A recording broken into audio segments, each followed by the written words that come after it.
Hey guys, welcome to the channel. I'm Jason. This is Prahsiddha. Hi guys, thank you for having me. You're welcome. Thanks for talking. Super excited to be here and talk about everything with you.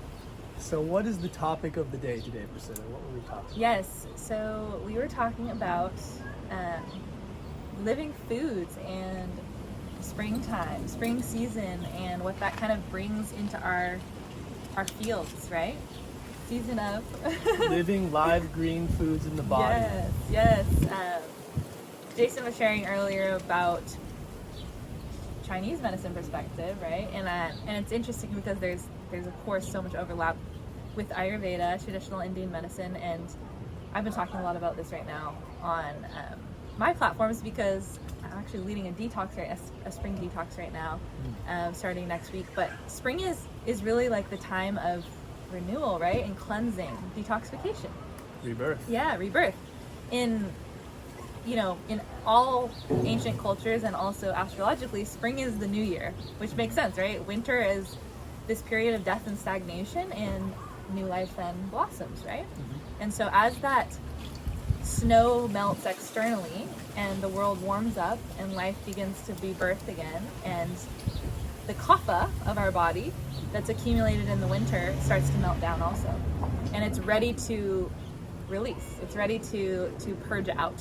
So all of the mucus of the body, that's what we consider kapha, is at this point where it's getting cleansed. And so you see a lot of people have allergies, asthma, those kind of blockages coming up in the spring season. Yes. Or irritations. Yes. So it's really like what we do with it that matters, because it's really a key moment to like purge that out, right? Yes. Release it from the body. Move the excess water that's been sitting and holding us down in the winter as we've been watering the roots. Yes, exactly. We needed that nourishment and that bulking, right, in the winter. Now it's time to shed. Yes. And so how do we do that, right? Good question. How do we do that? How do we do that? Into the spring, we have this warming of the weather. The sun is coming out. Yeah. The temperatures are rising, so we don't need our winter coat anymore. Yeah. We actually want to lighten and brighten and open the body. Yes. And in Chinese medicine, the spring rules the liver element, which is wood. So in the spring, our liver health is very important. For we are basically lightening and regrowing using the nourishment of the wood element to grow our ligaments, our spine, our nails. And through that, we're taking all of that moisture from the winter and pushing that into our body to grow. I love that. That's so beautiful. And it is true. We like, in Ayurveda as well, we look for foods that are very light, that are bitter, that are astringent, our leafy greens, our vegetables, our cruciferous vegetables even, and like astringent grains and lentils are really beneficial this time of year because they help the body release that kapha, release the mucus. They help the body start to get lighter, and brighter, like you said, and it's a beautiful time to really purge and take out what no longer serves us, not just physically, but also emotionally, spiritually, and in our outer world, in our outer space, right? Spring cleaning is there for a reason. It's a time to throw away that. Spring cleaning. This broom was just sitting. It was just sitting here on this bush. That's hilarious. It's time to cleanse our inner and outer worlds, and so it's a beautiful time to start bringing in those lighter foods, to start juicing, to start fasting more in a way that serves your body and dosha type. If you're confused on that, I'm sure you can connect with either of us. But it's great to start doing those type of light cleanses and fasts in your own way during the season, because the body wants to release. The body wants to get lighter and cleanse itself. Yeah. So I'd love to share a couple things I've been doing in the spring. Please.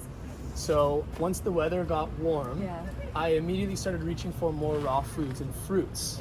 Fruits and vegetables are light, they're full of prana, life force, ether and air element. So that's bringing buoyancy to the body and lightness. And like you were talking about, Prahsiddha, cleansing the mucus. How do we do that? Well, anti-mucal foods, one of my favorite are lemons. Lemons and oranges and grapefruits and limes. So good. So doing a lemon water, whether warm or cool throughout the day, can be a great way to facilitate the liver, facilitate the kapha moving out of the body. Yes, I love lemon. Lemon water is a really good, super easy way too, right? And everybody can do it really. Like everybody has water and lemons for the most part. So it's a great thing to start with, especially on an empty stomach in the morning. Yes. And yes, citrus is wonderful for cleansing. Really, really wonderful for cleansing. As is like particular herbs that support us. What are your favorite herbs for the spring? Favorite herbs for the spring are, I would say, Triphala is one of the best for spring because Triphala is amazing for the digestive detox, but it also targets each dosha, all 3 doshas. Yes. So it's really good for kapha as well as the other 2. But it keeps kind of all the systems in harmony as it detoxes. Chyawanprash is a really beautiful formula for spring, which is like an herbal jam. Medicated herbal jam with like 40 different herbs. It's great for immunity and respiratory health. So for people who are like more prone to allergies and asthma, that one is really good during spring. So a great elixir you can make is take a teaspoon of Triphala in warm water and take a teaspoon of Chyawanprash in the warm water mixed together. And not only is it the bitter and the astringency is helping to move the kapha out of the body, clean the liver, but it's also nourishing and rejuvenating the body, and you need deep jing and rejuvenation to grow into the spring. Exactly. You really want to have those minerals and rejuvenating foods in Chyawanprash, one of the most amazing in the Vedic traditions. Oh, it is. Wow. It's a superfood to the maximum. And then the other one that popped in my head that we were talking about earlier is Shilajit. Shilajit is actually really great for springtime cleansing as well, because it also is cleansing but very nourishing. Has so many beautiful minerals. Components in it. It's warming for the body, so that's good for kapha, that's good for vata. That's a great one too. So pittas should be careful about too much shilajit and too much coffee. Pittas, they do, and they're the ones that love it the most. That's what we always do. One of my favorite elixirs to make is shilajit in water with lemon.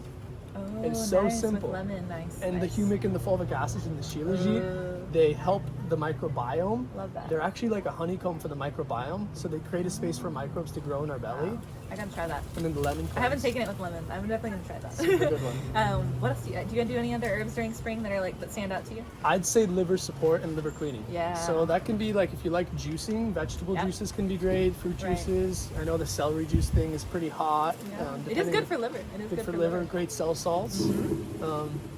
What else do I like? Milk thistle, dandelion. Yeah, the greens, leafy greens. The leafy greens. Dandelion is great. The roots in tea, so it can be a good time to maybe take out a bit of coffee and add a bit of dandelion root in your morning brew, and just facilitate that liver cleaning, because the liver is big and it's been holding on to and doing a lot throughout winter, and you want to keep that thing flowing, keep the chi flowing. It can be great to do type of body work or acupuncture and make sure your meridians are moving in the spring.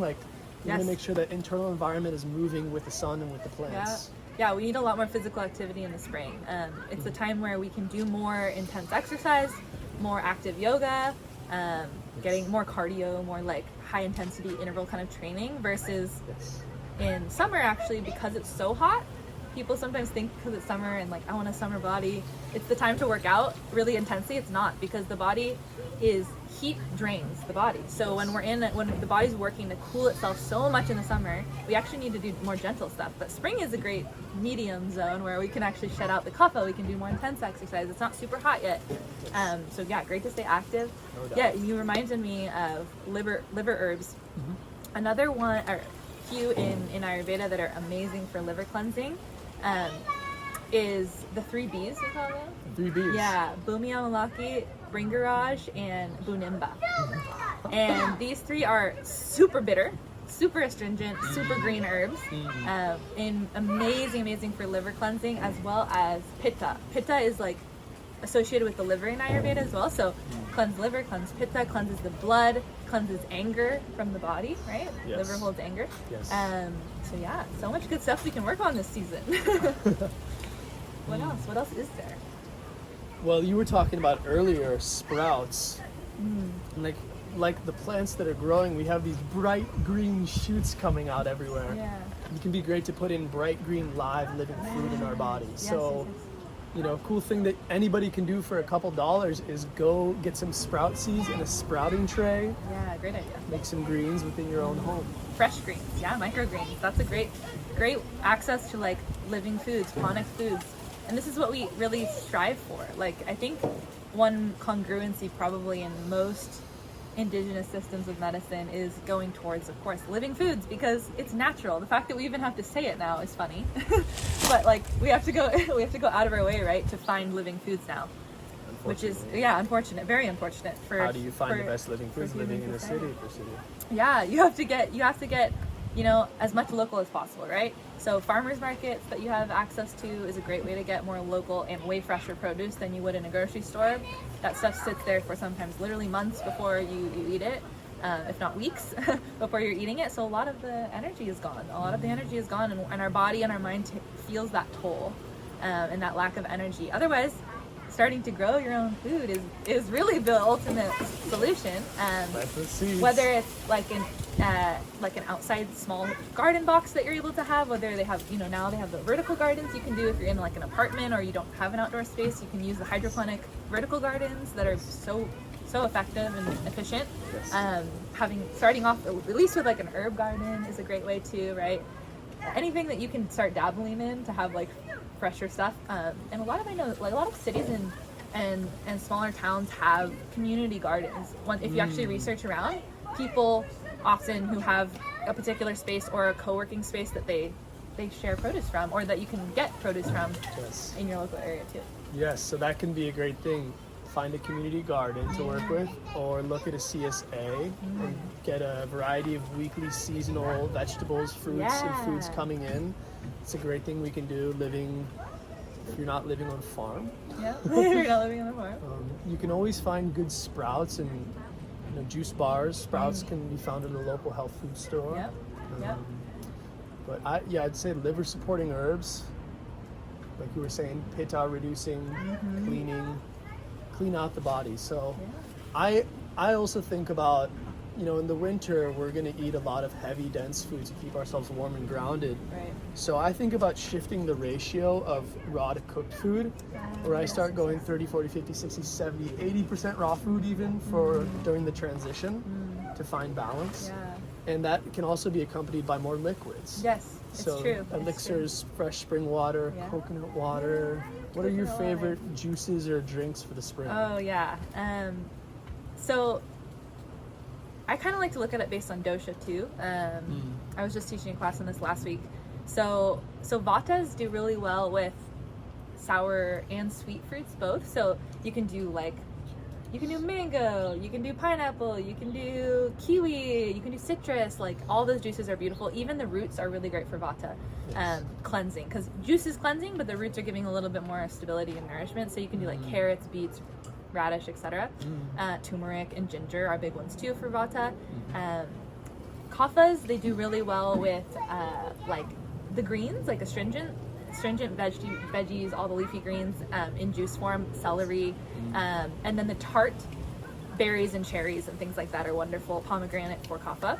Pittas do really well with cooling and sweet and astringent, but you want to stay away from the sour more with pitta. That's kind of the big trigger for pitta. So you want to do you can do the super sweet fruits like apple, mango.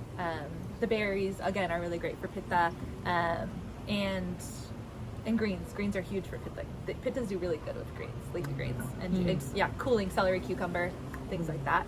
You can kind of play around with all those, but you can't really go wrong. Like you can't go too wrong with juicing in this season. Like you said, we can tolerate a lot more raw food right now than any other time of the year, really.